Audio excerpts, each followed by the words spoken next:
My parents gave me the "if we get deported" conversation when I was 11 years old. It was on November 30th, 2005. I recently started the 6th grade, and my Lola passed away after a 5-month battle with pancreatic cancer.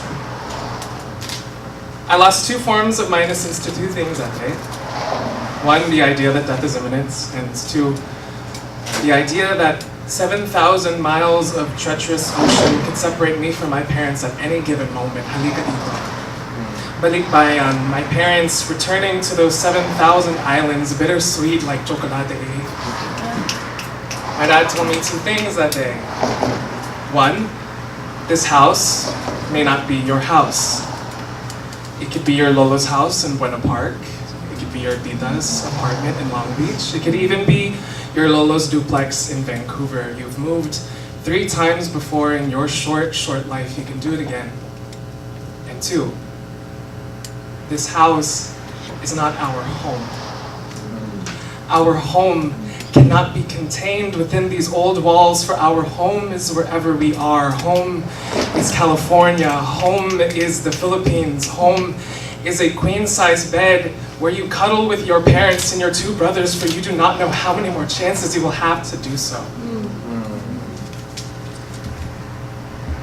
My parents called me out of school that day, and the next day I returned with a half-completed math assignment and a handwritten note from my parents. It only mentioned my Lola. We couldn't risk any trouble with ICE.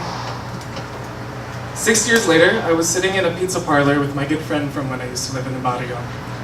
In between bites of curly fries dipped in ranch dressing, our voices became hushed when we realized we were the only brown-skinned individuals in the establishments, and we understood that at any moment they could be tracking our every move or every sound. So when the laugh track on the syndicated episode of Friends playing on the TV monitor roared, we spilled our stories to each other. It was the same year that Governor Jerry Brown had signed the California Dream Act. It was only a few years later when my mother got something in the mail. It was a notice that their green cards would be coming shortly. My parents didn't know. Their lawyer friend informed them that they never actually legally left the line. Their papers were processed and they would finally be able to start making a reliable income. My mother told me in bated breath, "It's been 23 years." She told me this as I was about to head out the door to go to work. The entire commute, I thought about my Lola, about that queen-sized bed.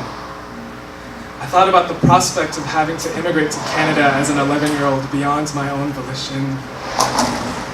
Nobody should have to have the "if I get deported" conversation with their child.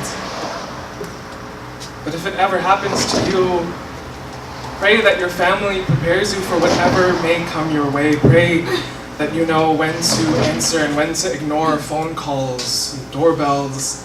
Pray that you learn how to respond to xenophobia even when it doesn't seem to directly affect your community.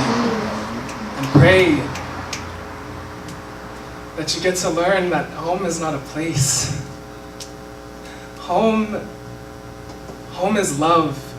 Home is hardship, and home is triumph. And you don't need papers to understand that. Thank you.